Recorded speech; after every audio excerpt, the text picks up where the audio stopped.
안녕하십니까. 추리논증 6주차 시작하겠습니다.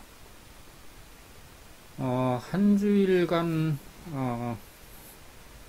지나가지고 지금 한 주일 만에 하는 건데, 여러분들은 뭐 어떻게 시간 감각이 어떤가 모르겠는데, 저는 굉장히 오래 있다가 시작을 하는 것 같은 그런 느낌이 듭니다. 왜 그러냐면은 추리논증이라는 이 과목이, 여러분들도 그렇겠지만 저 역시 그렇게 만만치가 않은 흥미거리가 그렇게 많이 없는, 그러니까 여러분이나 저나 하기가 그렇게 쉽지 않은 그런 과목이기 때문에 그런 것 같습니다. 그래서 이 사람은 자기가 꼭 하기 좋은 것만 하는 게 아니라 살다 보면은 하고 싶지 않은 것, 하기 싫은 것, 이런 것도 할 수밖에 없는 그런 상황에 놓이게 된다 하는 것을 이제 저는 깨닫고 있습니다. 여러분들도 뭐 지금도 그러겠지만 앞으로는 점점 더 하고 싶지 않은 것도 해야 되는 그런 상황이 오리라고 생각을 해요.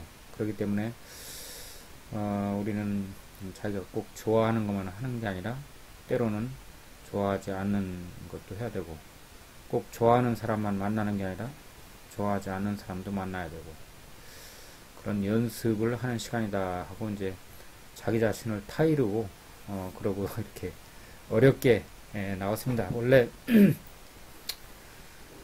다른 과목들은 또 재미도 있고 뭐 이런 흥미거리가 있는데, 이 과목은 굉장히 딱딱하고 흥미거리가 별로 없는 그런 고지곧대로의 과목이다. 우리가 살아가는 인생이 그런 게 아닌가 하는 그런 위로도 해보는데요. 오늘이 이제 6주차이고, 원래대로 한다면 다음 시간 7주차까지 하고 8주차에는 시험입니다.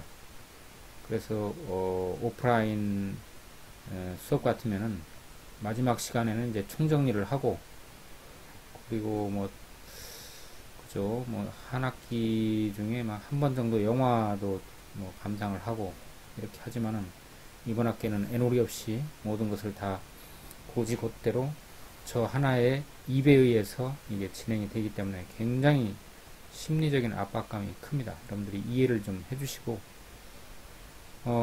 저를 좀 응원 좀 해주시고, 아무것도 아닌 것 같아도 굉장히 저 자신은 힘듭니다. 그래서 이제 프로그램을 조금 말씀을 드리면, 이미 공지사항에다 공지를 해놓은 바와 같이 제가 고민을 많이 했어요. 여러분들 시험 좋아하지 않는다, 또 저도 좋아하지 않습니다. 그렇지만은 아까 얘기했듯이 꼭 좋아하는 것만 하고 사는 게 아니죠. 그래서 결과적으로는 여러분들한테 더 좋을 것 같은 생각이 들고 해서 시험을 치르기로 이렇게 결정을 했습니다. 그리고 뭐 학교에서도 딱히 시험을 보지 말라 하는 그런 것도 없고, 자율에 맡긴다 이렇게 해가지고 이 대면 수업이 아니기 때문에 사실은 뭐 시험을 안 치르는 과목도 많이 있을 텐데요. 결과적으로는 맨 학기 말에 가면은 그게 손해가 돼서 돌아와요. 그래서 중간고사를 치는데 최대한 여러분들이 힘들어하지 않는 범위 내에서 오히려 자기 자신의 학습을 한번 중간에서 정리하고 지나간다, 이런 생각으로 긍정적으로 생각을 한다면 훨씬 더 여러분 자신한테 좋은 결과가 있지 않을까. 그리고 또 한 번 말씀드리지만, 이번 학기에는 특수한 상황이기 때문에 여러분들이 학점 때문에 고민할 필요가 별로 없는 그런 기회이기도 해요. 그렇지만 우리는 할 일은 해야 되고, 특히 이런 어려운 과목을 여러분들이 어려운 거 알면서 선택을 해서 여기까지 왔으니까, 기왕이면은 조금이라도 어떤 보람을 느끼고 하길 잘했다, 그런 생각을 하는 그런 시간과 그런 과목이 됐으면 합니다. 그래서 시험에 대해서 조금 말씀드리면은, 이번 주에는 6주차이지만 예상 문제를 제가 미리 드리겠습니다. 한 주차 남겨놓고 이렇게 다음 주차에 시험 보는데 그렇게 하는 것보다 미리 시험 문제를 알려주고 시험의 취지와 방법 이런 걸 약간 여러분들한테 힌트를 드리겠습니다. 그래서 이제 문제를 주니까요. 그리고 이제 또 시험 시간에 이렇게 뭐 감독을 하는 것도 아니고 여러분들이 모든 자료를 다 볼 수 있고 하기 때문에 물론 뭐 그게 꼭 좋은 건 아니에요. 시험 시간에 뭐 자료를 봐가면서 이렇게 할 시간은 별로 없을 것 같아요. 그렇지만 여러분들이 자유롭게 할 수 있다 하는 게 있고, 그 다음에 문제를 다 알려주고 거기에서 이제 출제가 되는 거고, 그렇지만은 이제 여러분들한테 이제 유리한 방향으로 이렇게 하고, 또 이런 기회에 한번 배운 것을 총 정리를 해본다. 그래야 그 다음 수업을 하는데 이제 본인에게 첫째 흥미가 생기고 자신감이 생기고, 또 여러분들이 시험 이런 시험 말고 입사 시험에 굉장히 뭐 약간이라도 도움을 받는다 하는 게 있고요. 또 이렇게 우리가 이렇게 그런 시험 말고라도 자기 자신이 인생을 살아가는 데 있어서 사악한 행동을 하면 죽은 다음에 뭐 사후에 고통의 뭡니까 자기의 사악한 행동에 대해서 말하자면 이제 보상이 아니라 뭡니까 거기에 대한 대가를 이제 치르고, 그죠? 사악한 행동은 사후에 대가를 치르고, 어리석은 행동은 당대에 자기가 살아가는 동안에 그 대가를 치른다 이런 말이 있어요. 그래서 사악한 행동을 그렇다고 해서 하라는 게 아니고, 어리석은 행동이 우리가 현실적으로 살아가는 데는 가장 걸림돌이 된다. 후회를 남기고, 그렇기 때문에 우리는 어리석은 행동을 되도록이면은 줄일 수 있다면 줄여야 된다. 그렇게 생각을 합니다. 그러나 우리가 살아가는 어떤 단점을 많이 가진 그런 인간이기 때문에 어리석은 행동을 안 할 수는 없어요. 그렇지만은 그 어리석은 행동을 좀 줄여보자 하는 그런 생각을 하는 게 참 중요하다 하는 것이고, 이 시간에 이제 그런 것을 우리가 좀 눈에 띄게 어리석은 행동을 줄여볼 수 있는, 우리의 행동을 일으키는 것은 우리의 생각이기 때문에 우리의 생각을 잘 갈고 다듬어서 어리석은 생각, 그 다음에 비합리적인 생각, 이런 것을 우리가 추방을 해야 될 것 같아요. 이번에 트럼프 대통령이 이제 이 처신을 하는 거 보니까 굉장히 어리석은 행동을 많이 한다. 그런 생각이 드는데, 미국에 산다고, 서양에 산다고 다 합리적인 행동을 하는 건 아니죠. 합리적인 생각을 하는 건 아니죠. 그렇기 때문에 우리는 이런 합리적이고 어리석지 않은 그런 행동과 그런 행동을 가능하게 하는 생각을 해야 된다. 그렇게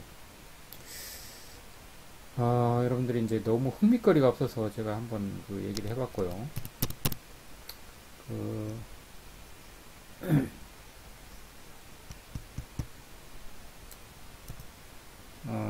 이제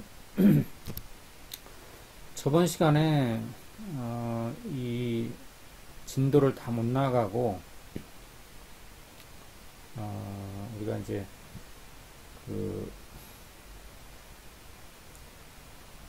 저번 시간에 거는 뭐 다 나갔나요? 하여간 뭐 그래가지고 이번 시간에는 이제 반대 논증이라는 것과 그 다음에 이제 그 귀납 논증이라는 두 챕터를 하려고 하는데, 뭐 혹시 다 못하게 되면 또 이제 다음 시간으로 미루고 이렇게 하도록 하겠습니다. 왜냐면 지금 제가 시험을 치는 이유도, 이번 학기 내내 저 혼자 강의를 하고, 진도를 나가야 되다 보니까 너무 빨라요. 너무 빨라서, 잘못하면은 한 학기가 다 끝났는데, 끝나지도 않았는데, 진도를 다 나가서 할 게 없는 그런 사태가 올 것 같아서 좀 제가 약간 의도적으로 늑장을 부리고 있는 겁니다. 이 과목이 어렵기 때문에 또 천천히 나가는 게 중요하기도 한데 그게 잘 안 됩니다, 사실은. 이렇게 잡아 늘려가지고 막 한다는 게 부자연스럽잖아요. 저는 부자연스러운 걸 가장 못하는데, 그러다 보니까 이제 인생도 어리석은 그런 행동을 많이 하게 되고, 그러다 보니까 이제 후회를 남기고 이렇게 되는데, 여러분들은 좀 합리적인 생각과 합리적인 선택, 합리적인 행동을 할 수 있는 지혜로운 인간이 되기를 진심으로 바랍니다. 우리가 저번 주까지 그 여러 가지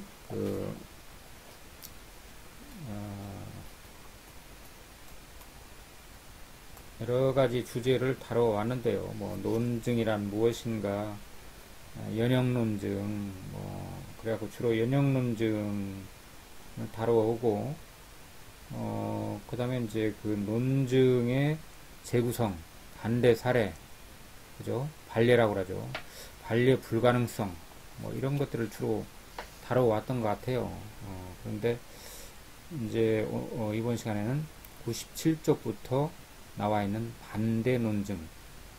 그래서 반대 논증이라는 것은 어떤 논증을 반박을 하는데 이제 사용되는 겁니다. 사실은 어떤 논증이 잘못됐다 하는 것을 증명하는 거죠. 그래서 그 증명을 하는 방법, 하나의 그 방법이 되겠습니다. 반대 논증. 어떤 사람이 어떤 논증을 합리적으로 이렇게 제기할 때 그와 정반대되는 논증을 하게 되면 그 사람이 할 말이 없어지는 거죠. 그래서 이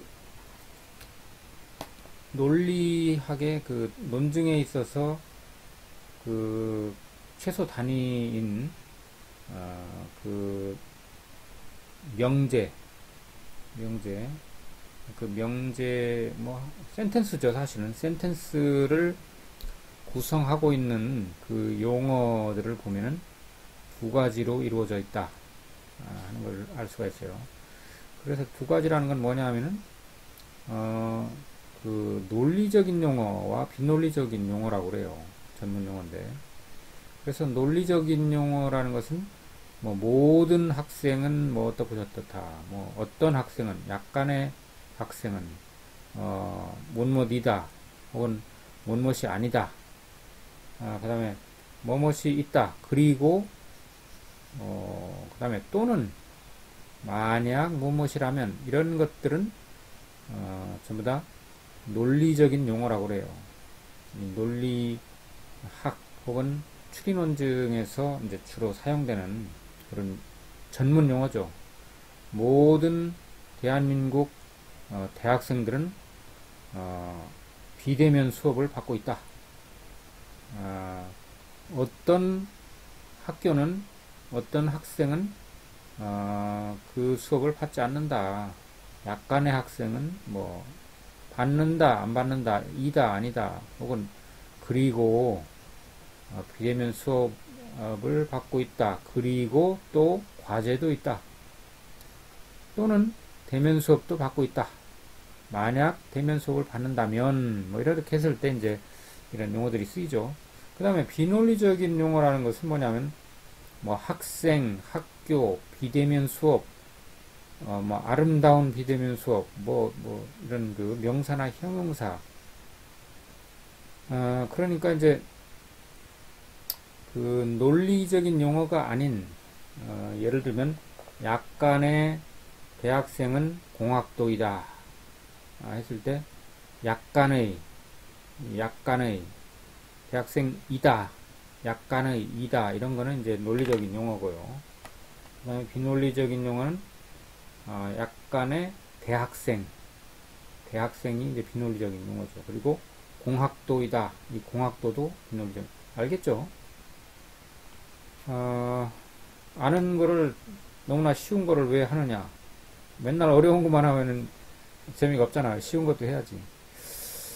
그 다음에 이제 그 논리적인 타당성과 부당성. 지난 시간에 했죠. 논리적인 타당성. 타당성이 있는가? 어떤 논증은 타당한가? 타당하지 않은가 하는 게 있고, 타당성 판단하는 게 있죠. 타당성 평가라는 게 있습니다. 그 다음에 그거하고 대비가 되는 게 뭡니까? 타당성과 그 나란히 이야기하는 그 타당성은, 논증의 타당성은 그 논증의 무엇과 관계됩니까? 예, 형식과 관계가 되죠. 논증의 형식. 그 다음에 내용과 관계되는 것, 혹은 실제와 관계되는 것은 타당성이 아니라 뭐죠? 건전성이라고 해요. 그죠? 건전성.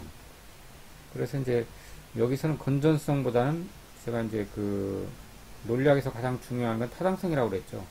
건전성도 중요하지만 건전성은 너무나 이제 전문적이기 때문에 그런 게 있긴 하지만 보통은 건전성은 논하지 않는다는 거예요.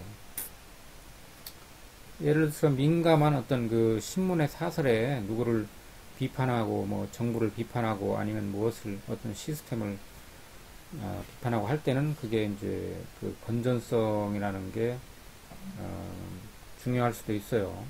그렇지만 논리적으로 그게 옳으냐 안 옳으냐 할 때는 보통은 타당성만 따지죠. 그래서 이제 이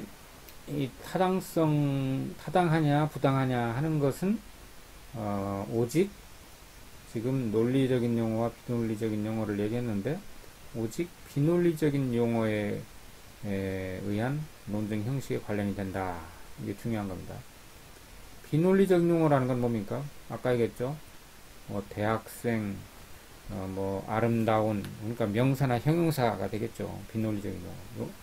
논리적인 용어는 뭐 모든 어떤 약간의 뭐 이다 아니다 그리고 만약 이런 것은 타당성과 부당성에 별로 관계가 안 돼요. 중요한 거는 논리적인 용어가 아니라 비논리적인 용어다 하는 이게 중요합니다.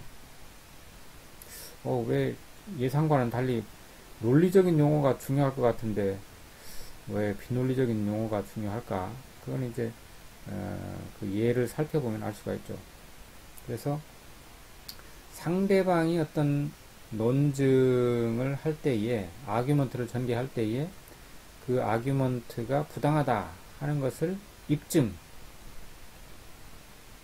증명하려고 하면은 반대 논증을 구성하면 되는 거죠.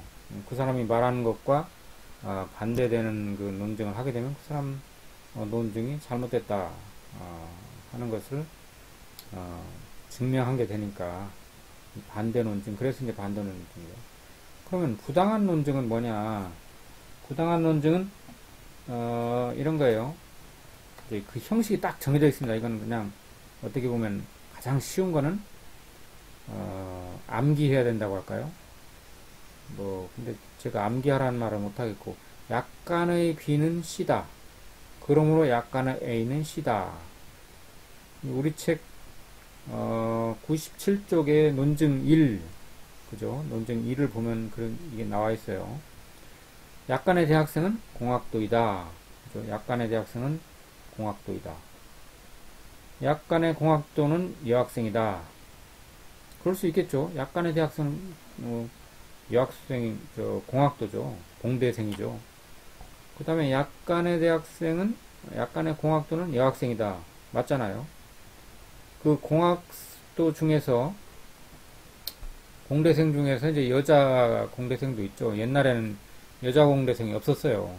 옛날에 저희 학교 다닐 때는 여자 공대생은 거의 눈을 씻고 봐도 없고 거기 가는 학생이 있으면 이상한 눈으로 바라봤어요. 공돌이 뭐 바지 입고 뭐 이렇게 한다고 이렇게 놀리고 그랬는데 지금은 안 그렇죠.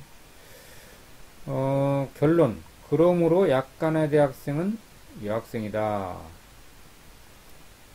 이게 이제 언뜻 보기엔 맞는 말 같죠? 약간의 대학생은 공학도이다. 약간의 공학도는 여학생이다. 결론. 그러므로 약간의 대학생은 여학생이다. 맞는 말이잖아요. 근데 어떤 사람이 이렇게 이제 아기먼트를 해요. 자, 보자. 약간의 대학생 공학도지. 맞아. 그리고 약간의 공학도는 여학생이지? 옳지. 따라서 약간의 대학생은 여학생이야. 그럼 맞네. 너 맞는 소리 하잖아. 그래. 뭐 어쨌다는 거야. 그래. 이렇게 할 수가 있죠. 근데 이거는 이제 부당한 논증이라는 거예요. 왜 부당하지 그게? 언뜻 보기엔 맞는 것 같은데. 이 공식대로 된 거거든요. 지금 약간의 대학생은 공학도이다. 그리고 약간의 공학도는 여학생이다. 그러므로 약간의 대학생은 여학생이다. 맞는 것 같아요. 근데 틀리다는 거예요, 이게. 왜 틀리냐?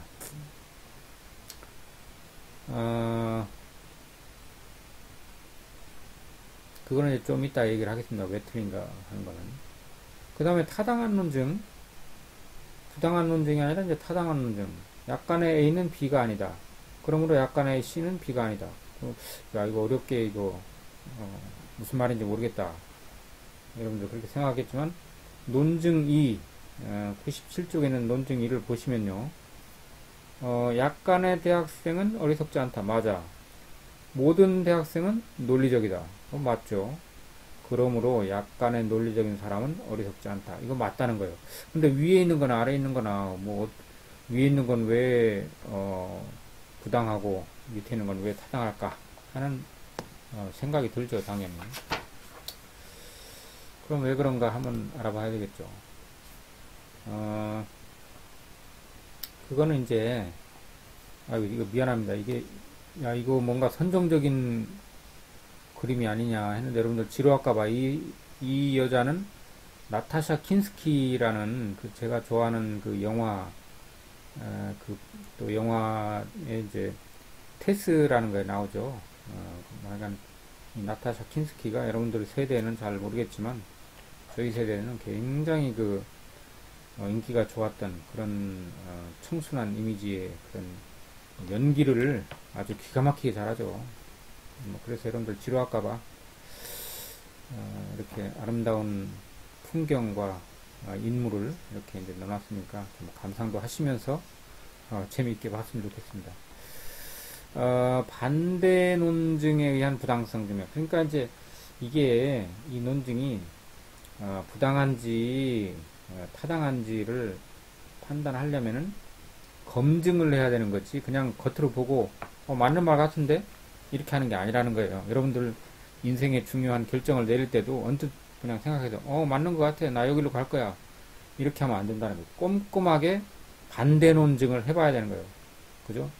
나는 외교관이 될 거야. 왜? 외교관이라는 것은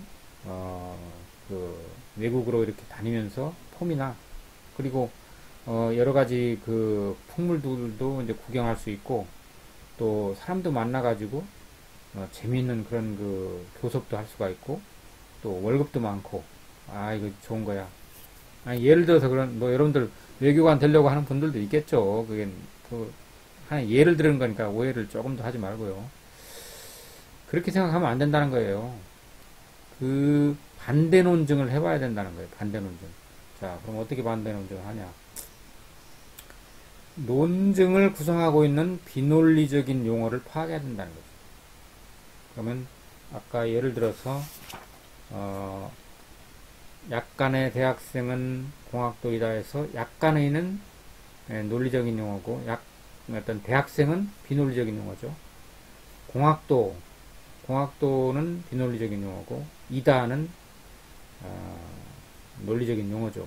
그냥 이렇게 해가지고 그걸 파악을 한다. 어떤 게 비논리적인 용어고 어떤 게 논리적인 용어인가 일단은 첫 번째는 그걸 이제 파악한다 이거죠. 그 다음에 두 번째는 전제는 참이 되고 결론은 거짓이 되는 용어로 대체를 한다. 이게 중요한 겁니다. 요거만 하면 다 끝나요. 요거만 하면 다 끝나, 이제, 이 단원에서는요.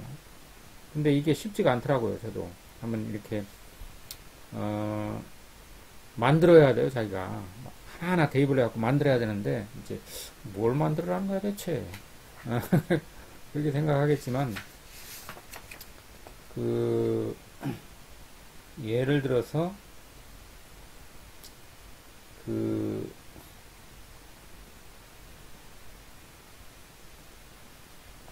아까 했던 약간의 대학생은 공학도이다 하는 게 이제 그 뒤에 가면은, 그 뒷페이지 가면 뭐가 있냐면은,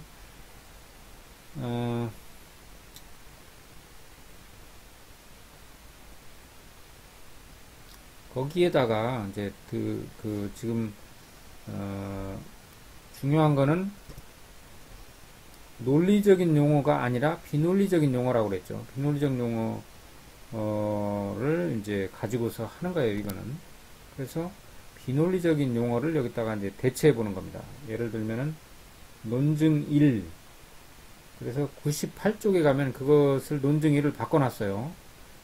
논증 1 다시 해가지고 약간의 남학생은 공학도이다.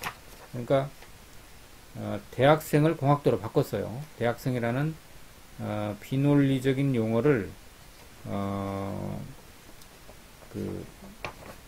다른 걸로, 그러니까 대학생을 남학생으로 바꿨어요. 약간의 남학생은 공학도이다. 맞죠? 그 다음에 약간의 공학도는 여학생이다. 맞는 거죠. 결론. 그러므로 약간의 남학생은 여학생이다. 그러니까 대학생이라는 비논리적인 용어를 남학생으로 한번 슬쩍 바꿔본 거예요. 그러면 이제 이 논증이 맞는가 안 맞는가 하는 게 드러난다는 겁니다. 그래서 이제 약간의 대학생은 공학도이다. 약간의 남학생은 공학도이다. 그 다음에 약간의 공학도는 여학생이다. 그러므로 약간의 대학생은 여학생이다가 아니라 약간의 남학생은 여학생이다. 말이 안 되죠. 그래서 이 논증은 잘못됐다 하는 게 증명이 된다는 겁니다. 무슨 말인지 모르겠어. 근데 공식도 다 있죠. 아까 이 공식이 이제 이렇게 있는데 여기다가 대입을 해보는 거예요. 그러면 이제 무슨 말인지 알 것도 같고 모를 것 같고 잘 믿기지가 않아. 이제 그렇게 여러분들 할 수 있는데 100쪽에서 102쪽의 문제풀이를 이제 뭐 해보면은 문제가 4개가 주어져 있어요. 그 문제를 이제 풀 때 어떻게 푸냐면은 첫 번째 문제는 약간의 예술가는 천재가 아니다. 뭐 그렇죠. 맞잖아요. 그 다음에 어떤 천재도 어리석지 않다. 여기서 어떤 천재도라는 그런 게 아니라 썸이겠죠. 썸. 어떤 천재도 어리석지 않다. 그래서 약간의 어리석은 사람은 예술가가 아니다. 맞는 것 같아요. 그런데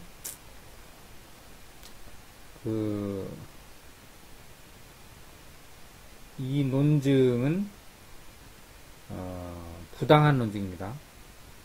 이해가 잘 안 돼. 왜 그런가? 그런데 거기에 이제 보면은 약간의 예술가라는 예술가가 비논리적인 용어죠. 그래서 예술가를 동물로 바꿔봤어요. 동물로. 그러니까 어떻게 되냐면은 동물로 바꾸니까 약간의 동물은 돼지가 아니다. 맞잖아요. 어떤 돼지도 소가 아니다. 더 맞죠. 어떤 돼지가 소일 리는 없잖아요. 그 다음에 그러므로 약간의 소는 결론이죠. 약간의 소는 동물이 아니다. 틀리잖아요. 결론이. 틀리다는 게 증명되는 거예요. 여러분들 한번 읽어보세요. 무슨 말인지. 비논리적인 용어를 다른 용어로 살짝 바꾸면은 그 사람 말이 아규먼트가 잘못됐다 하는 것을 알 수가 있어요. 그래서 제가 여기다가 그 책에 나와 있는 답 말고 이렇게 바꿔봤어요. 이거를 약간의 식물은 포자식물이 아니다. 포자식물은 뭡니까? 고사리 같은 건데 꽃이 안 펴요. 고사리는 꽃이 안 피고 그 포자라는 이 씨앗이 떨어져 가지고 또 나는 거거든요. 그 포자식물이라고 하는데 약간의 식물은 포자식물이 아니다. 맞죠? 왜냐하면 포자식물 아닌 식물이 더 많으니까요. 약간의 식물은 포자식물이 아니다. 그러니까 이제 이걸 바꾼 거예요. 제가 약간의 예술가는 천재가 아니다를 이제 식물하고 포자식물로 바꾼 거예요. 그래서 그러면은 두 번째는 어떤 포자식물은 유성식물이 아니다. 어떤 성이 있는 거. 이 포자식물은 성이 없어요. 그 암컷, 수컷, 그 암그루, 수그루가 따로 있는 게 아니에요. 그런데 어떤 포자식물은 유성식물이 아니다. 꼭 맞는 말이죠. 포자식물은 포자로 번식하는 거고 유성식물은 어떤 암수가 이렇게 수분을 해가지고 꽃가루가 이제 이렇게 그 암꽃 뭔가 그 암술이 수술에 이렇게 그걸 뭐라고 하죠? 그 하여간 이렇게 만나게 하는 거죠. 그렇게 해가지고 번식을 하는 거죠. 그러니까 이세를 번식을 하는 건데 어쨌든 그 유성식물은 이제 꽃 피는 식물이죠. 대개는 포자식물은 꽃이 안 펴요. 그래서 어떤 포자식물은 유성식물이 아니다. 그러므로 약간의 유성식물은 식물이 아니다. 말이 안 되잖아요. 그렇기 때문에 이 논증은 부당하다 하는 걸 알 수가 있어요. 부당한 것을 알 수 있는 것은 이 비논리적인 용어를 다른 걸로 바꿔보면 그렇다고 해서 아무거나 바꾸면 다 되는 건 아닙니다. 되는 게 따로 있어요. 그러니까 여러 개를 해봐야 되는 거죠. 그러니까 이게 그렇게 쉬운 건 아닙니다. 이제 그 상대방의 아규먼트를 반박할 때에 이 사람이 잘못됐다는 걸 증명하기 위해서 비논리적인 용어를 다른 걸로 바꿨을 때 이렇게 확연하게 결론이 틀리잖아요. 그러므로 약간의 유성식물은 식물이 아니다. 말이 안 됩니다. 그러니까 상대방이 즉 첫 번째 명제 약간의 예술가는 천재가 아니다. 이 아규먼트는 부당하다 하는 게 입증이 된다 하는 거죠. 어려운 것 같은데 한참 연구를 해봐야 돼요.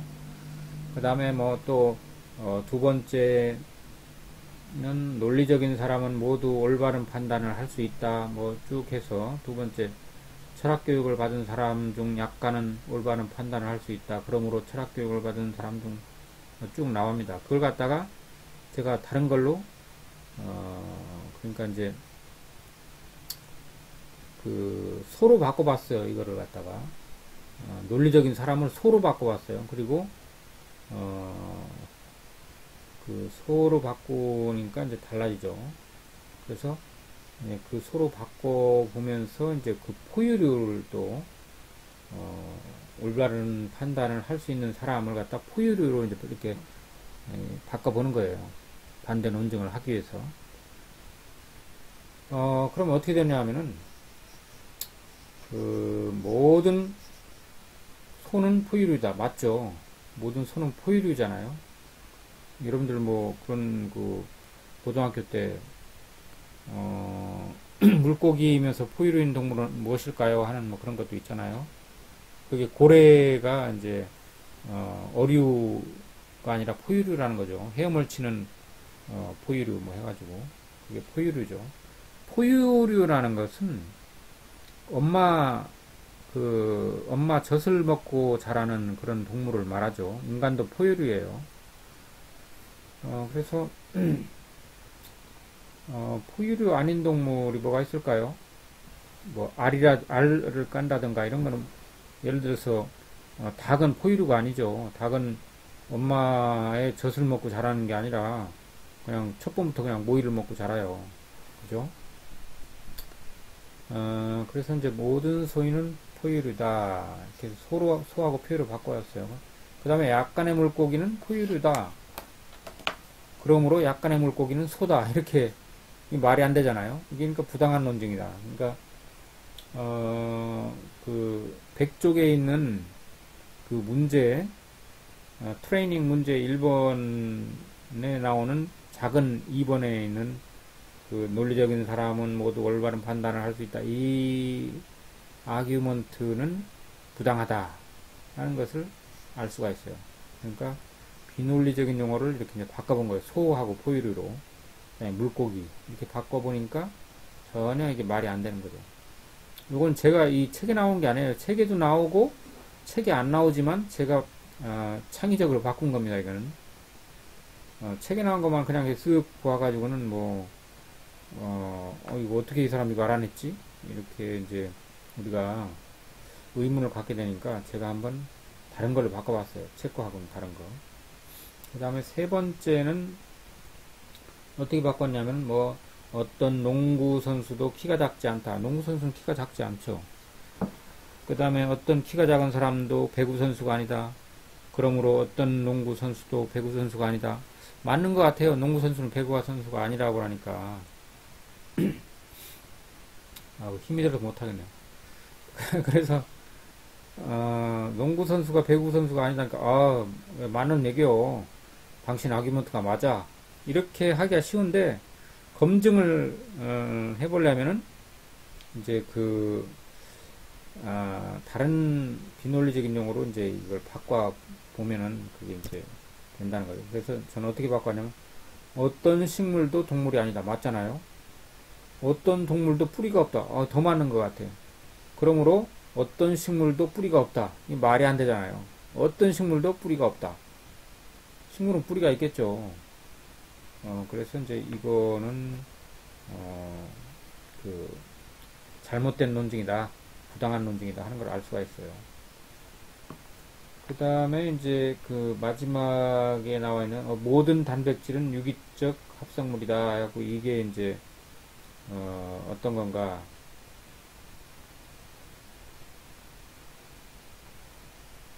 그래서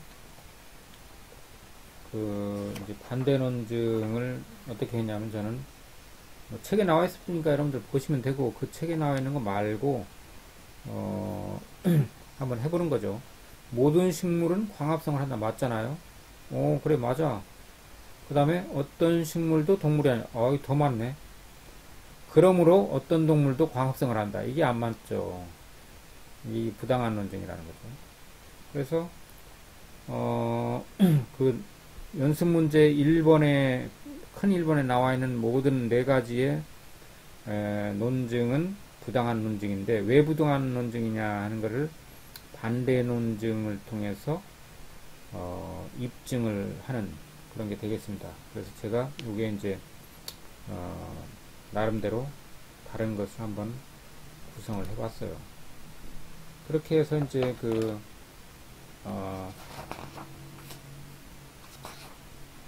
이 반대 논증이라는 걸 끝냈고요. 연습 문제는 여러분들이 관심 있는 분은 해봐도 좋을 것 같아요. 근데 그렇게 썩 좋은 건 아닙니다. 그래서 다루지 않겠습니다. 그 다음에 이제 귀납 논증으로 이제 들어갑니다. 귀납 논증. 이게 진도가 너무 빨라가지고요. 제가 책을 다 나갈까봐 지금 다 나가고 할 게 없을까봐 은근히 걱정이 되는데 귀납 논증이라는 것은 여태까지 한 거는 연형 논증이라고 할 수 있어요. 연형 논증이라는 건 뭐라고 그랬죠? 이번에 시험에도 나올 수 있는데 우리가 고등학교 때 배우는 연형 논증과 귀납 논증 이거는 틀리다는 건 아니지만 굉장히 일면적이다 이런 얘기 했습니다. 그러니까 전제로부터 결론을 끌어내는 데 있어서 전제가 결론을 얼마나 강하게 뒷받침을 해주냐 하는 데에 따라서 연형 논증과 귀납 논증이 갈린다고 그랬죠. 그래서 이제 연형 논증은 하나의 예외도 없이 전제가 결론을 떠받치는 걸 말합니다.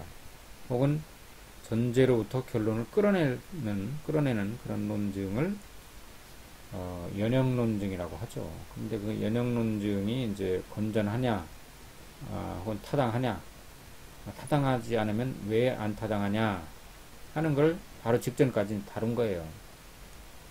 왜 타당하지 않냐 했을 때 이제 반대 논증을 한 거죠. 그 사람이 아규먼트 한 거를 조목조목 이제 반대하기 위해서 그 사람이 사용하고 있는 용어를, 비논리적인 용어를 다른 것으로 교체를 해보면 그 사람 말이 뻥이라는 게 이제 드러나는 거죠. 뻥. 그죠? 잘못된, 무슨 교수님이 저렇게, 점잖지 못한 용어를 저렇게 자꾸 사용하실까, 이런 생각이 여러분들, 저는 점잖지 못해가지고, 다른 분들은 다 점잖은데, 참 죄송합니다. 워낙 이제 좀 재미가 없어서 좀 재밌게 해보려고. 어떻든 상대방의 아규먼트가 뻥이라는 것을 입증하기 위해서, 이제 용어를, 명사를, 비논리적인 용어를 이제 다른 것으로 대체를 해보면 그 사람 아규먼트가 뻥인지 아닌지 백일하에 드러난다 하는 거죠. 예를 들어서 이제 여러분들이 TV 토론을 보면, 저 사람 말이 틀린 것 같은데, 당신 말 틀렸어? 이러면, 뭐가 틀렸어? 하고 이제 받아들이지 않죠. 그럴 때에, 좋아. 그러면 당신이 말하는 용어를 다른 걸로 대체해서 한번 이해해 볼까? 그렇게 하고 딱 해보면은, 거짓말이라는 게 딱 드러나죠. 그럼 그 사람이 양식 있는 사람이라면, 꼼짝도 못하고, sorry. 하면서 이제, 자기가 잘못했다는 것을 시인하게 되겠죠. 그래서 이제 연역논증이라는 것은 전제가 결론을 빈틈없이 뒷받침하는 그런 논증을 연역논증이라고 하고, 104쪽부터는 이제 귀납논증이 나오는데, 이거는 연역논증하고는 달리 그렇게 100% 전제가 결론을 뒷받침하는 것은 아니다 하는 거예요. 귀납이라는 게 그런 거죠. 확률적이다. 여기 이제 통계적이다는 말도 나오는데, 그 말은 다른 말로 하면 확률적이라는 말이에요. 우리가 이제 엊그저께 언제 국회의원 선거를 했는데, 여러분 선거를 잘 하셨나 모르겠어요. 저는 선거를 잘못한 것 같아요. 근데 그럼 뭘 잘하고 뭘 잘못했다, 무엇이 잘한 거고 무엇이 잘못했다고 하느냐 하는 걸 물어야 되겠죠. 근데 잘못했다는 거는 제가 합리적인 판단을 하지 않았다는 겁니다. 왜 그러냐면은 합리적으로 판단할 근거가 없어요. 그래서 할 수 없이 그냥 당을 보고 찍었습니다. 그게 이제 선거를 잘못한 거죠. 어떻든 이 귀납논증이라, 참, 그 얘기를 왜 했냐면은, 이제 누가 당선될 것 같다, 뭐 이런 걸 할 때 이제 출구조사를 하잖아요. 아니면 그 전에 사전, 여론조사를 해요. 그럴 때에 이제 통계를 냅니다. 그렇게 해갖고, 이번에는 누가 될 것 같다. 그런 거를 미리 얘기하죠. 그걸 이제, 통계적인 그런 기법인데, 이걸 귀납법적이라고 해요. 귀납 논증이라고 해요. 선거가 아직 다 안 끝났지만, 이러이러한 것을 근거로 해서 판단을 해보면 누가 당선될 것 같다. 이렇게 하죠. 그게 귀납 논증이에요. 100%는 아니죠. 돼봐야 알죠. 그렇지만, 이러이러한 표본을 조사해 보니까, 이럴 것이다 하는 걸 말하는 거죠. 그러니까 귀납논증이라는 것은 확률적이죠. 굉장히 확률적이지만은 그게 중요하지 않은 게 아닙니다. 굉장히 의미가 있어요. 이 확률이라는 게. 그래서 이제 연역논증처럼 그렇게 강력한 것은 아니다, 이렇게 사람들이 생각할지 모르겠는데 그렇지 않습니다. 이 귀납논증이라는 것도 굉장히 중요하고, 또 그 타당성도 매우 의미가 있다. 이제 이렇게 일단 정리를 하고 들어가도록 하겠습니다. 귀납법의 종류는 그럼 뭐가 있냐 하면은 귀납적인 일반화.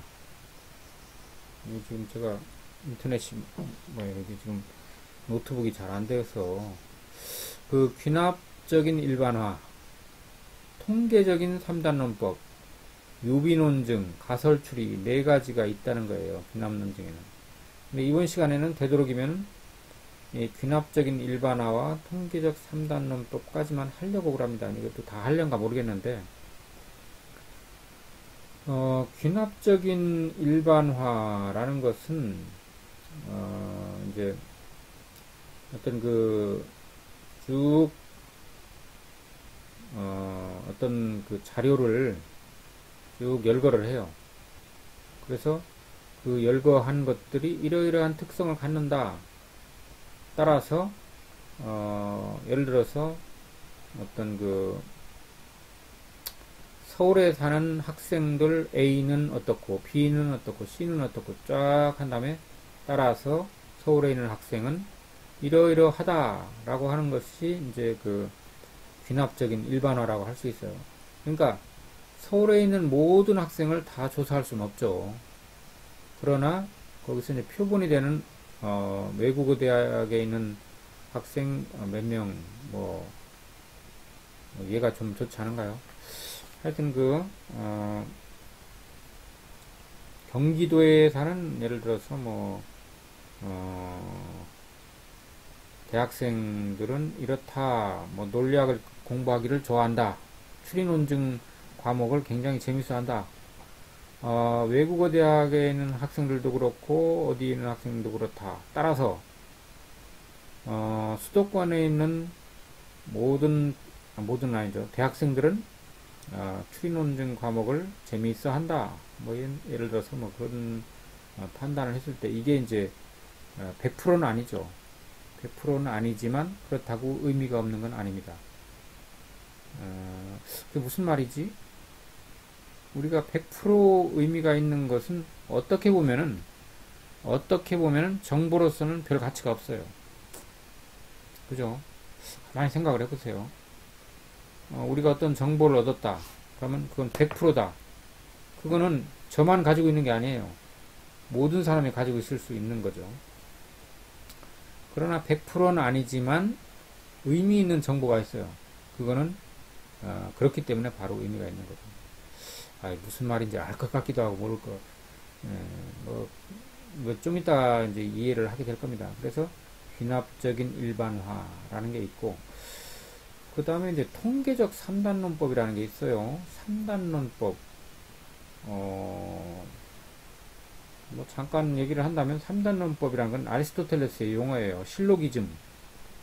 여기 3이라는 숫자가 안 들어가는데 웬 3단론법이라고 번역을 했느냐. 아리스토텔레스가 만들어낸 논리학, 오르가논 속에 있는 용어인데, 아리스토텔레스는, 사람이다. 예를 들어서, 3단론법이라는 게 이런 겁니다. 아리스토텔레스는 사람이다. 맞잖아요. 그 다음에, 사람은 이성적이다. 그것도 맞잖아요. 결론. 따라서 아리스토텔레스는 이성적이다. 이게 1단계, 2단계, 3단계 이렇게 되잖아요. 그러니까 제1전제, 제2전제, 결론 이렇게 되면은 그걸 3단론법이라고 합니다. 보통. 그런데 이제 일반적인 3단론법이 아니고 통계적 3단론법이라면 뻔하죠. statistical syllogism, statistical, 저 발음이 안 좋아요, 원래 지금. 입이 힘이 들어갖고 지금. 어떻든 그 통계적인 3단론법이라는 것은 이제 굉장히 확률적이죠. 100%가 아니라는 겁니다. 그렇다고 해서 의미가 있다고 그랬어요, 없다고 그랬어요? 이런 게 더 의미가 커요, 사실은. 100%라는 건 수학 안에서만 가능한 거죠. 예를 들어서 서울에 있는 모든 대학생을 다 조사해가지고 서울에 있는 대학생 이렇다. 그거를 할 수 있으면 좋겠는데 하기가 거의 힘들죠. 그리고 그렇게 한다 하더라도 큰 의미가 없어요. 거기서 표본 몇 개만 조사해가지고 이렇다 했을 때 그게 의미가 있는 겁니다. 그 다음에 유비논증, 아날로지라고 그러죠. 비슷한 걸 통해서 추리하는 거. 그 다음에 가설, hypothetical reasoning 해서 이제 이 요비 논증과 가설 추리는 이번 시간에는 하지 않습니다. 다만 귀납법의 종류에는 이런 게 있다 하는 정도만 알아두고요.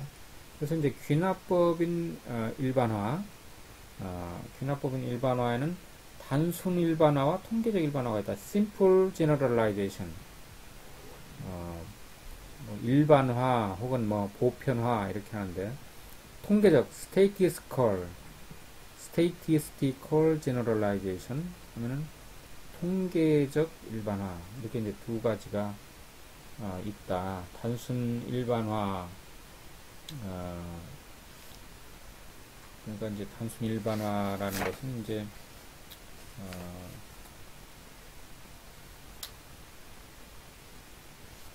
뭐가 있느냐,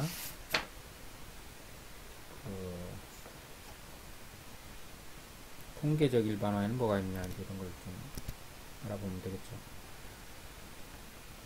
그래서 귀납적인 일반화라는 것은 어디에 그런 게 나오냐 하면은 이제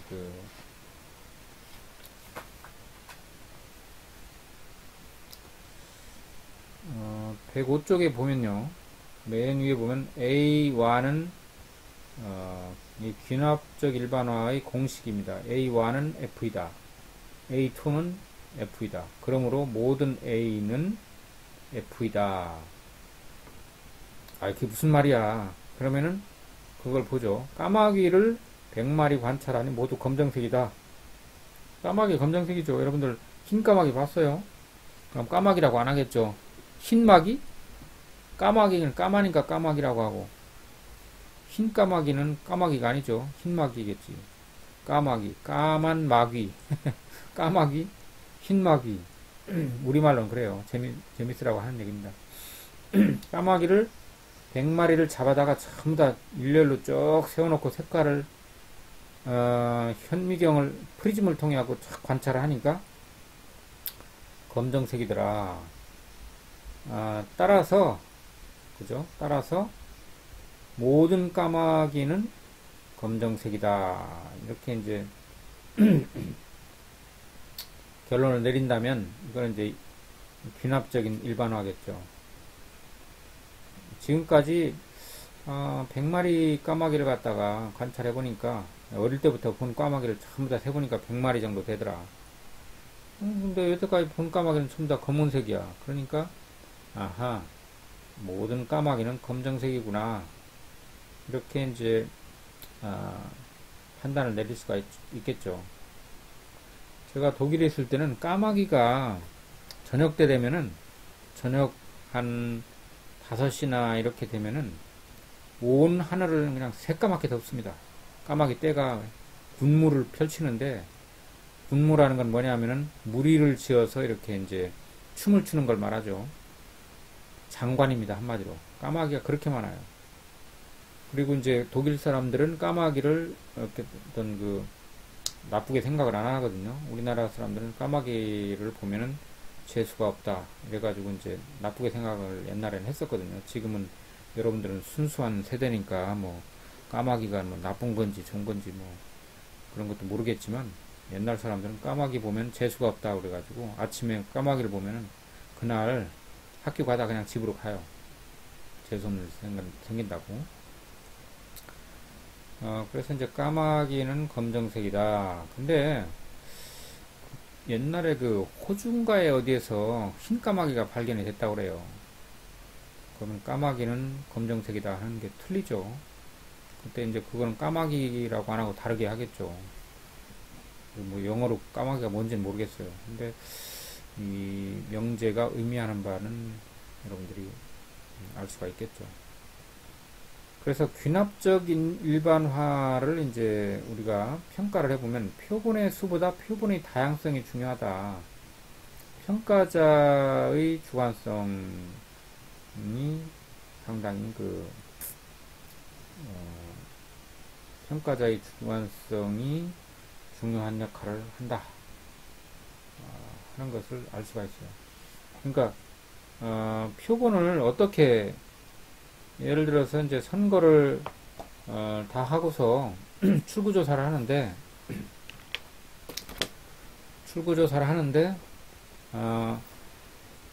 바지 입은 사람만 조사를 해보자. 라고 조사를 했어요. 뭐 장난기가 발동을 한 건지 왜 바지 입은 사람만 아니면 모자를 안 쓴 사람만 조사를 해보자. 아니면 여자만 조사를 해보자. 아니면 대학생만 조사를 해보자. 뭐 이런 게 있어요. 그래서 야 그러면은 남자는 30명 조사하고 여자도 30명, 그 다음에 30대 30명, 40대 30명, 50대 30명, 뭐 이렇게 쭉 그 표본이라고 그러죠. 그걸 샘플을 다양하게 이렇게 이제 선택을 하는 게, 예를 들어서 출구조사할 때 1000명을 조사했다 하면 정확도가 그만큼 올라갈까요? 근데 그렇지 않을 수 있는 거예요. 표본의 다양성이 중요하다는 말은 500명을 다 조사하는 게 아니라 거기서 30명씩 한 4그룹만 조사하는 거예요. 500명을 다 하지 않고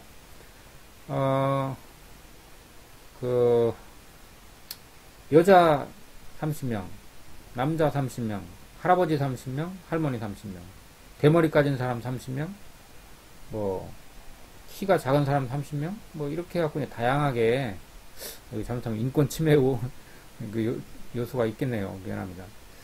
어떻든 그렇게 이제 다양한 표본을 선택을 해가지고 하는 게 중요하다는 거죠. 그래야 어떻게 됩니까?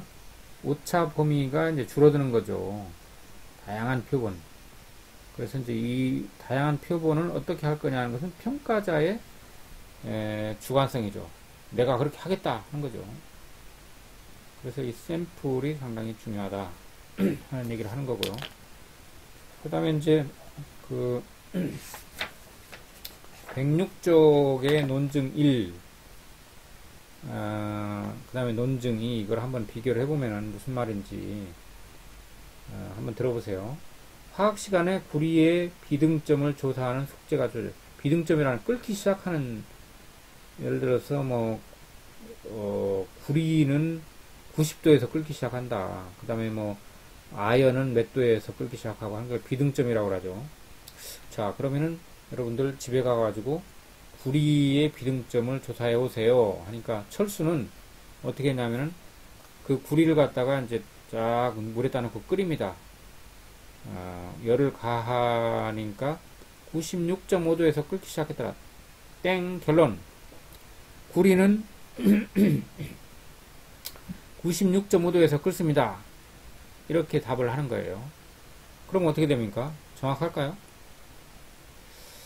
그런데 이제 팔수는, 철수가 아니고 팔수는 구리를 2개를 구해다가 2개를 이제 조사를 하는 거예요. 그래서 그 평균을 내 가지고 그거를 구리의 비등점이다, 이렇게 답을 한 거죠. 그 다음에 철수, 팔수, 구수는 어떻게 했냐? 구리를 이제 한 10개 갖다가 끓인 거죠. 그럼 어떻게 될까요? 구리를 1개 끓이는 것과 2개 끓이는 것과 3개 끓이는, 10개 끓이는 것. 표본을 많이 할수록 정확도가 올라가겠죠. 그런데, 어떻게 보면은, 그 구리를 그렇게 여러 개 하는 것은 큰 의미는 없습니다. 왜 그럴까요?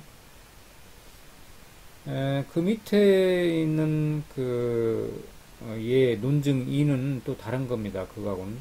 나는 매주 토요일 세탁을 하기 위해서 한 주일 동안에 입었던 옷의 호주머니에 있는 소지품을 꺼내서 정리를 하는데 5주 전 토요일부터 계속해서 내 호주머니에서 100원짜리 동전만 나왔다. 그러므로 이번 주 토요일에 빨래할 때 주머니를 뒤져보면 반드시 100원짜리 동전만 나올 것이다.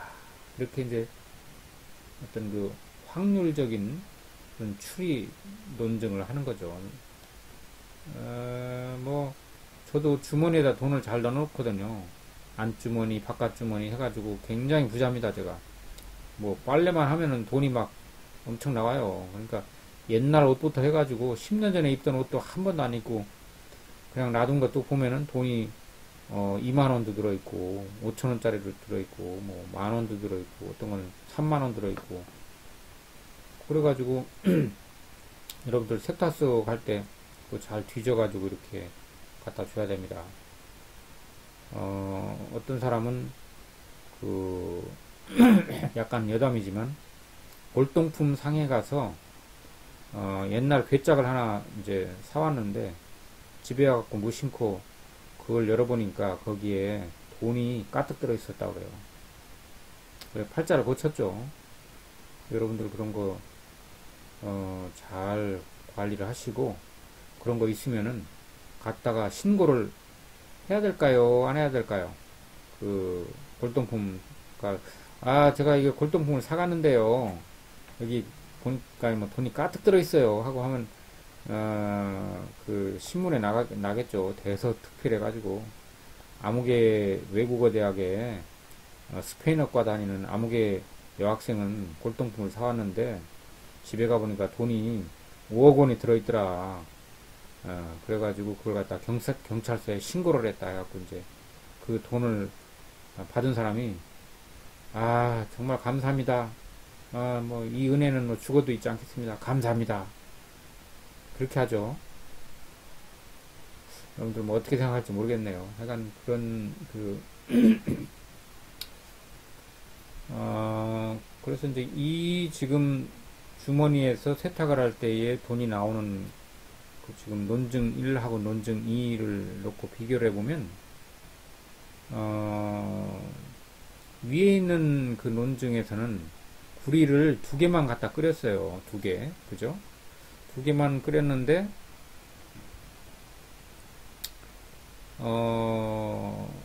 그 밑에 있는 건 어떻습니까?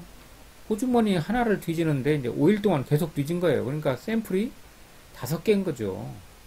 그럼 뭐 정확도가 어떤 게 더 높을까요? 샘플을 5개 한 게 더 높을 것이다 라고 여러분들은 생각을 할 수 있는데 그게 반드시 그런 것은 아니다 하는 거예요. 왜 아닙니까? 샘플의 다양성 샘플의 다양성이 중요한데 이 호주머니에서 나오는 돈 이거는 샘플이 하나밖에 없는 거예요. 그러면 다른 사람의 호주머니를 조사를 해보면 샘플이 이제 달라지는 거죠. 근데 내 호주머니를 매일 뒤진다고 해서 샘플이 바뀌는 게 아니기 때문에 위에 있는 구리 2개를 하는 것은 훨씬 더 그 표본의 다양성이 크다는 겁니다. 그리고 구리 같은 것은 자연물이잖아요. 자연물은 그렇게 많은 샘플이 필요가 없는 거예요. 구리 하나만 이렇게 가열을 해보면 어느 정도 알 수가 있다는 거죠. 그래서 여러분들이 그 표본의 다양성이 굉장히 중요하다 하는 것을 알 수 있습니다. 그래서 이제 귀납적 논증의 일반적인 특성이라고 하면은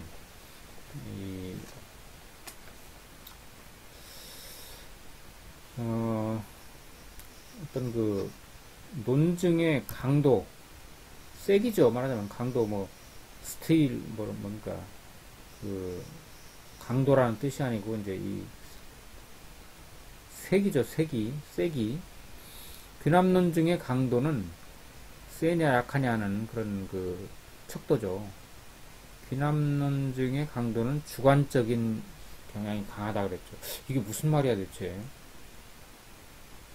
내가 샘플을 이걸 선택할까 저걸 선택할까 하는 것이 중요할 뿐만 아니라 그 샘플을 누구의 관점에서 이제 음미를 하느냐 하는 게 중요하다는 겁니다.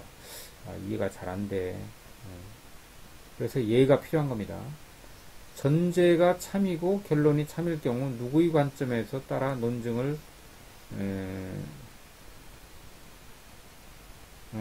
누구의 관점이냐에 따라 논증의 강도가 다르게 판단될 수 있다. 이게 뭐냐 하면은 쌍뜻 베테르부르크의 퀴즈라는 게 있어요.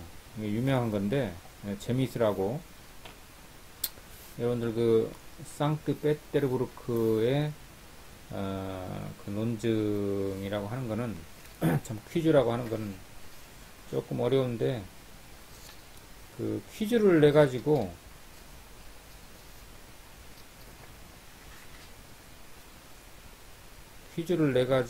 이제 어떤 선택을 하는 그런 거예요. 그래서 이제 스위스의 그 수학자가 이런 걸 만들었다고 그러는데 예를 들어서 공을 1001번까지 던질 수 있다고 그래요. 공을 던지는데 1001번까지 던질 수 있다.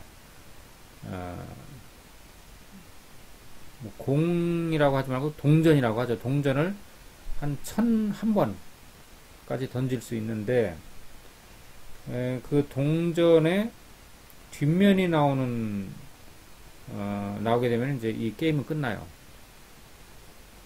자, 여러분 동전을 1001번 던질 수 있습니다. 그런데 만약 여러분들이 공을 던지다가 뒷면이 나오면 그 게임은 끝나요.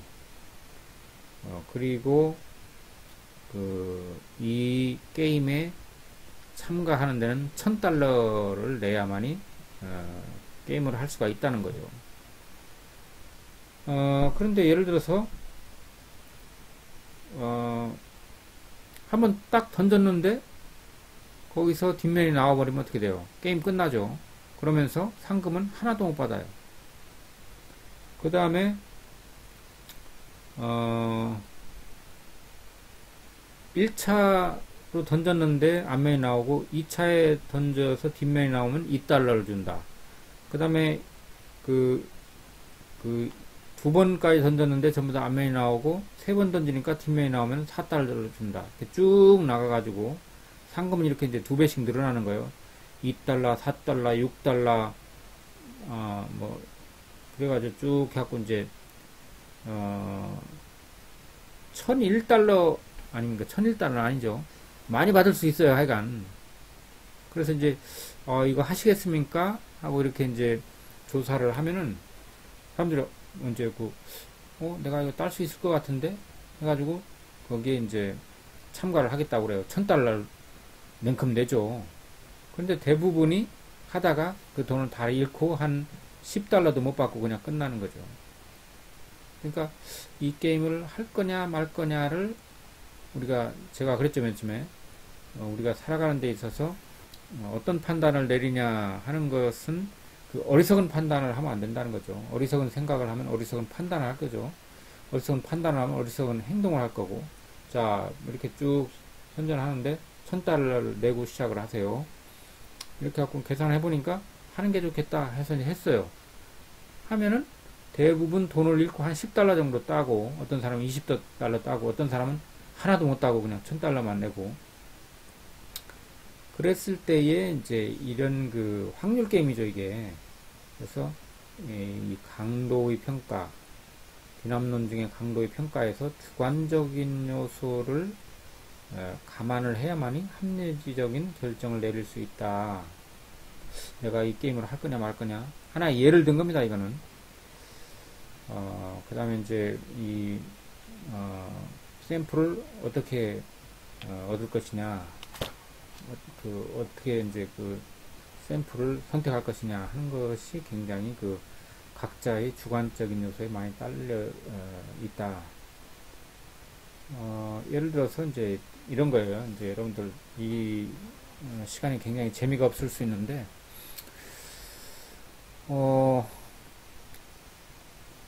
여러분들이 한번 요걸 읽어보시고 귀납론증의 관점에서 한번 여러분들이 판단을 해보시기 바랍니다. 무료로 돈 없이 이집트 최고급 리조트를 여행을 보내드립니다. 드립니다. 어떤 회사에서 광고를 하는 거예요. 리조트의 모든 시설과 서비스는 최고 수준입니다. 여러분들 뭐 왕처럼 모시겠습니다, 이 말이에요. 그런데 일체의 비용은 무료입니다. 돈 하나도 안 내고 그렇게 하는 거예요. 다만 조건이 있죠.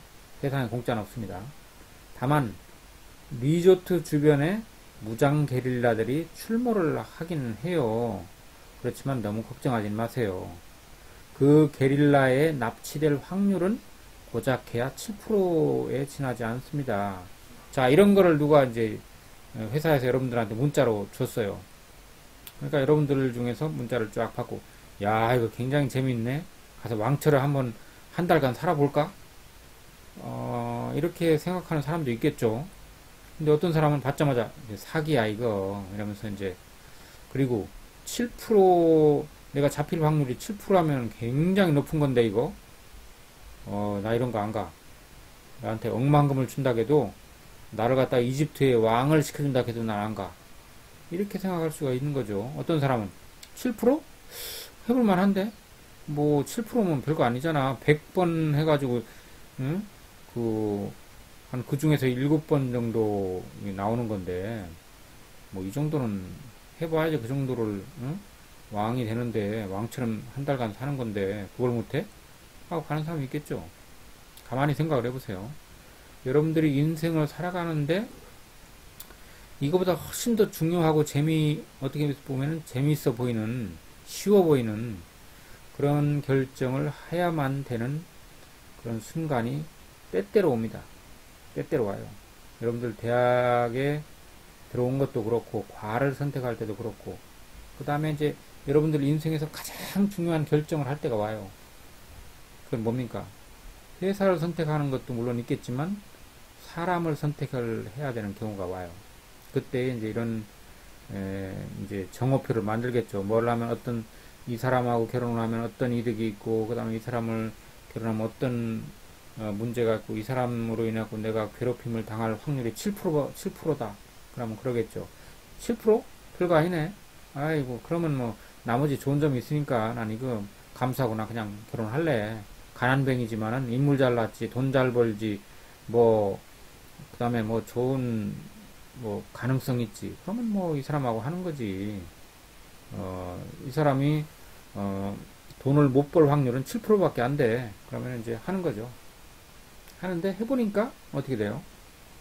그대로 딱 맞아 들어갈 수도 있지만 생각 못했던 변수가 자꾸 생길 수가 있는 거죠. 그래서 이게 귀납론증이라는 게 이런 확률 게임인데, 확률 게임에서 7%라는 것은 사실은 그게 적다, 많다 이런 판단하는 건 어떻습니까? 무슨 뜻이에요 이게?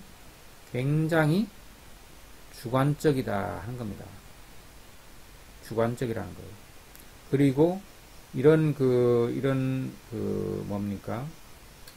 이런 제안을 만든 회사의 어떤 담당자겠죠? 이 담당자도 이것을 만들 때에 굉장히 주관적인 요소가 많이 들어갔다 하는 거예요.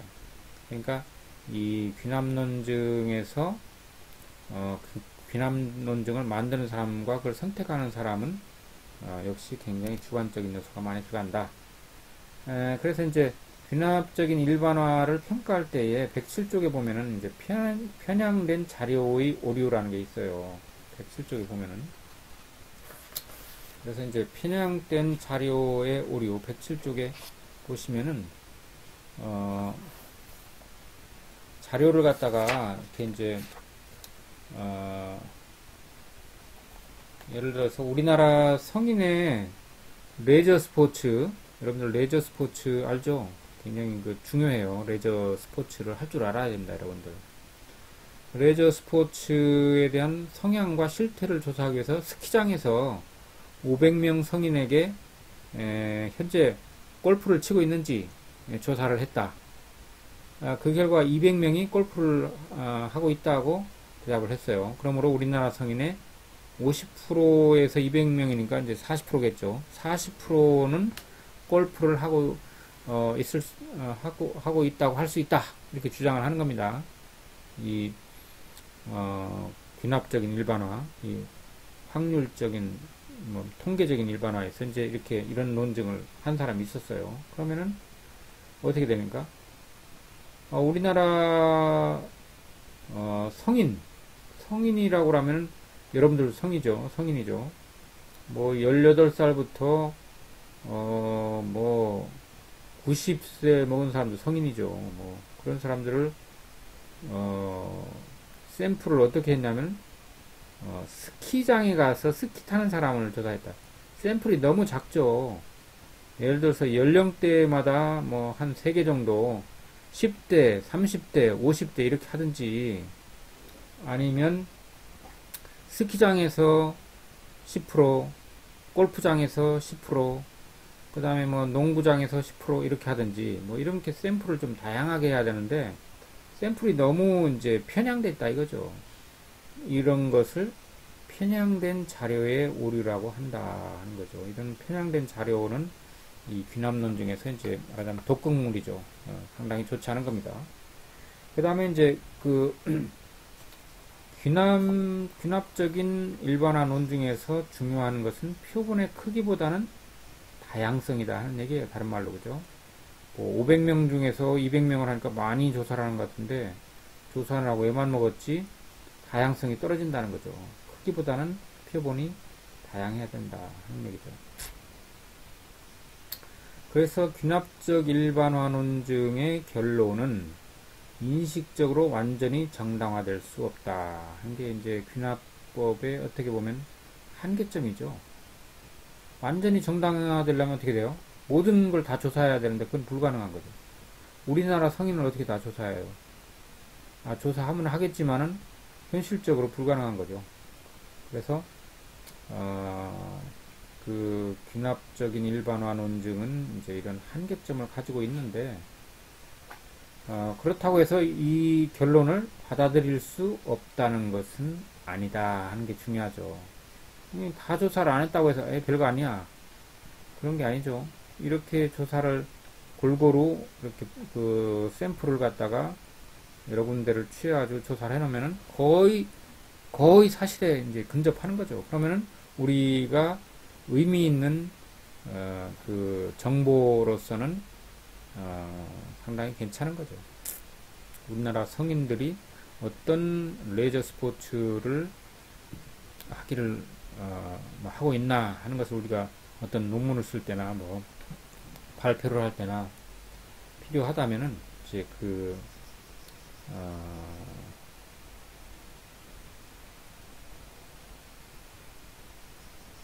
의미가 있는 그런 자료라고 할 수 있죠. 그 다음에 108쪽에 보면은 PSAT 문제, 이거 뭐 외교관 시험 뭐 이런 거기 보면은 그 기출 문제죠. 거기에 이제 뭐 급발진에 관한 그런 그 자료 조사를 한 거예요. 차량 100대를 뭐 1998년 이후로 해서 거기에 관해서 이제 이렇게 1, 2, 3, 4 중에서 부적절한 것을 고르세요라는 뭐 그런 건데 그래서 이제 나쁜 논증 이 자료에서 보면은 이제 거기서 5개 중에서 선택을 하는 건데 그 5개 중에서 이제 제가 늘 얘기를 하죠. 문제를 다 잊지 말아요. 문제가 별로 안 돼요. 안 되기는. 그렇지만은 답을 비교해 보면 거기 답이 나와 있어요. 그러니까 이제 사지선다, 오지선다 중에서 이제 그 5개의 그 답을 이렇게 비교를 해보면 거기에 이제 제일 맞지 않는 게 이제 나오니까 그걸 선택을 하면 되고요. 표본이 너무 작으면은, 그죠? 표본이 너무 작으면은 성급한 일반화의 오류를 저지르게 되고 표본이 편향적일 때 편향된 그런 자료의 오류. 그래서 이제 표본이 동질적일수록 강한 논증이 된다. 이 말은 아까 얘기했던 구리 같은 거예요. 구리 비등점을 조사하세요. 그러면 구리를 10개 갖다 조사하나 1개 갖다 조사하나 큰 차이가 없다는 거죠. 그래서 이제 그 구리는 동질적이니까요. 그래서 구리가 왜 동질적입니까? 구리라는 자체가 동질적인 거죠. 그래서 자연의 구리라는 건 이제 그런 거죠. 그래서 이제 편향되지 않은 표본, 무작위라고 그래요. 무작위. 그렇다고 해서 무조건 그런 거, 여기 지금 잘 안 나오는데 여러분들 자료 받으시면 나올 거예요.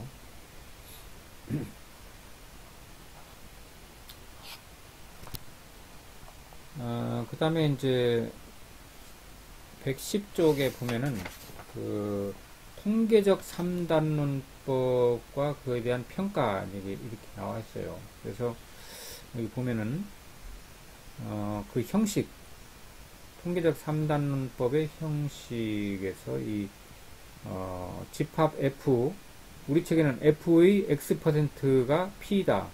A는 F이다. 그러므로 A는 P일 것이다. 이렇게 이제 돼 있는데, 요거를 그렇게 읽으면 잘 무슨 말인지 모르고요. 집합 F의 X%가 집합 P이다. 이렇게 읽어야 돼요. 그 다음에 A는 집합 F이다. 그러므로 A는 집합 P일 것이다. 그래서 이제 이 X% 하는데, 이 X가 100에 가까울수록 어떻게 돼요? 강한 논증이 되겠죠. 예를 들어서 우리나라 대학생이 17만 명인데 거기서 16만 명을 조사한 것과 만 명을 조사한 것은 전혀 다르겠죠. 그래서 16만 명을 조사한 게 훨씬 더 강한 논증이 되겠죠. 그건 뭐 무슨 말인지 설명할 필요가 없는 거죠. 샘플은 뭐 대학생이라는 샘플이니까 거기서 이제 퍼센테이지를 높일수록 좀 더 사실에 가까운 그런 자료가 되겠죠. 그래서 여기서 이제 집합 F의 X%가 집합 P라고 했을 때 이 F를 준거집합이라고 한다. 기준이 되는 집합이죠. 준거집합. 아이고 어려워요 말도. 그 다음에 이제 P는 귀속집합이다. 한자가 다 어려워. 원래 한자를 써놓든지 그러면은. 그래서 이제 준거, 그 다음에 귀속, 거기에 속한다는 거죠. 귀속 집합. 그래서 준거 집합의 구체성이 중요한 요인이 된다 하는 거죠. 그래서 준거 집합, 그러니까 이제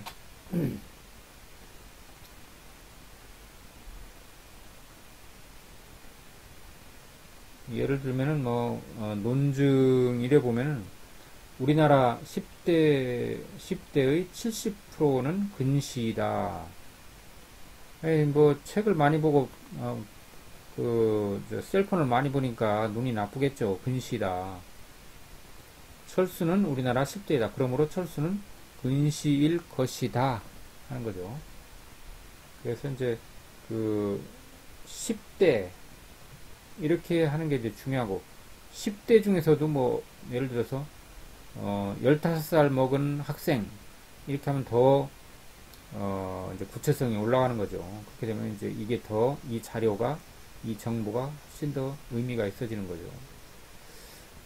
그 다음에 이제 112쪽에 뭐 다 할 수는 없으니까 112쪽에 이제 이 굉장히 한 반페이지 이상 되는 그런 지금 예문이 주어져 있어요. 지문이. 인권 침해 논란을 빚고 있는 방범용 카메라에 관한 CCTV, 그죠? 여기에 대한 명제인데,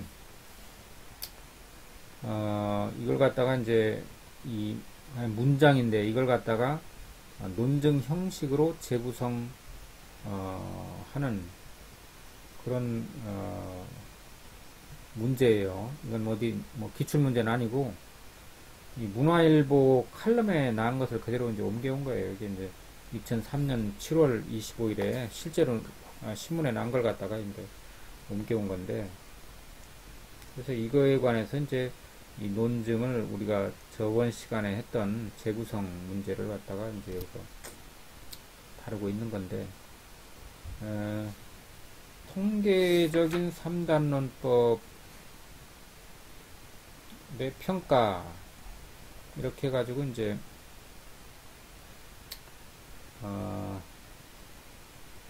114쪽에 통계적 3단론법이라고 했을 때 3단론법 아까 했죠 제가.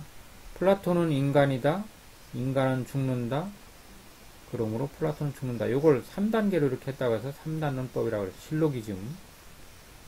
그래서 이제 통계적인 3단론법이라는 것은 이제 통계적인 요소가 들어가는 거죠. 그래서 여기서는 이제 표본의 다양성이 중요하다. 아까 얘기한 거죠. 표본을 여러 개를 뽑는 게 중요하죠. 뭐, 하나의 표본을, 가지고선 많은 경우를 조사하는 것보다는 여러 개의, 적지만은 여러 개의 표본을 조사하는 게 훨씬 더 중요하다 하는 거죠. 예, 그러니까 이제 무작위로, 그것도 그냥 무작위라는 게 뭔지 알죠? 랜덤이라고 그랬죠, 랜덤. 랜덤으로 그냥 아무나 탁 조사하는 거죠. 그런 것이 설득력이 있다. 랜덤이라는 게 뭘까요? 무작위라는 게. 사람의 의도가 배제된 거죠. 사람의 의도가. 사람의 의도가 들어가면 사심이 들어가는 건데, 그렇게 되면 이제 확률이 떨어지는 거죠. 그래서 준거 집단이 귀속 집합에 유관하게 동질적일수록 강한 논쟁이 된다. 그러니까 이제 이거는 좀 어려운데요. 그 구리에 대한 비등점 뭐 이런 걸 여러분들 연상해 보면 알 거예요. 그래서 이제 그 구리는 여러 개 조사할 필요가 없다는 거죠. 사실은 여러 개 조사하는 게 물론 안 하는 것보다 낫겠지만 그렇게 유관한 걸수록 이제 강한 논쟁이 된다. 구리를 한 2개 정도만 끓여보면은 열을 가해보면은 이제 몇 도에 끓는다 하는 게 나오고, 그것을 이제 얘기를 했을 때 사람들이 그거는 이제 신뢰를 하게 되는 거죠.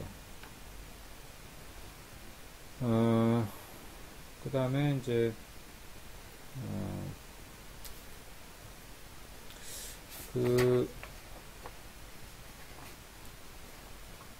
아까 CCTV는 뭐 설치하는 게 인권 침해에 뭐 어떤 관련이 있느냐 없느냐 뭐 이런 문제에서 그걸 갖다가 이제 쭉 그 다음 페이지까지 그 다음 페이지까지 쭉 이제 거기에 대한 얘기가 나오는데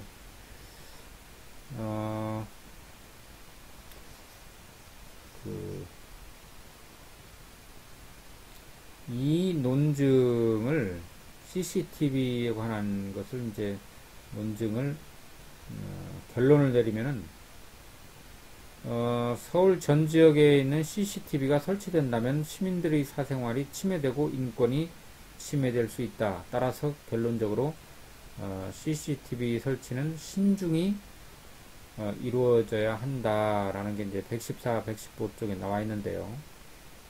이 주장을 반대하려면 어떻게 해야 될까요? 하는 게 제가 여러분들한테는 숙제입니다.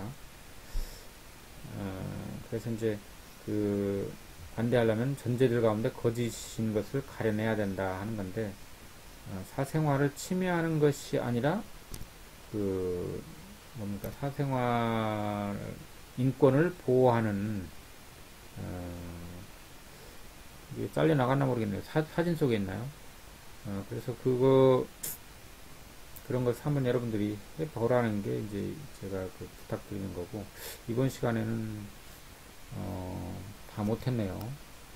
그래서 거의 다 했는데 다음 시간에 이 남은 거를 다 하고 그 다음에 시험에 대해서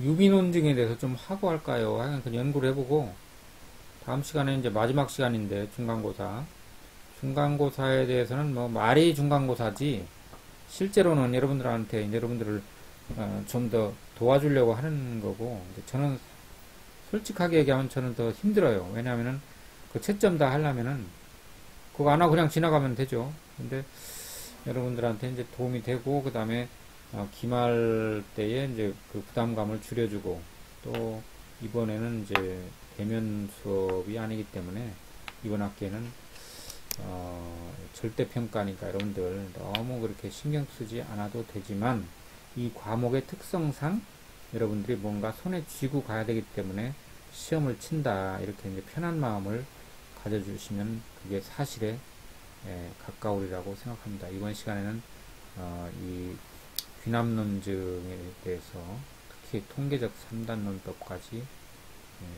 도전까지 이렇게 하면서 여기 이제 그 사생활 침해에 관한 CCTV 문제 여러분들 한번 집에서 생각을 해보시고 다음 시간에는 남은 건 나가고 하나를 정도를 더 하고 그 다음에 이제 시험에 대해서 얘기하면서 끝을 맺도록 하겠습니다.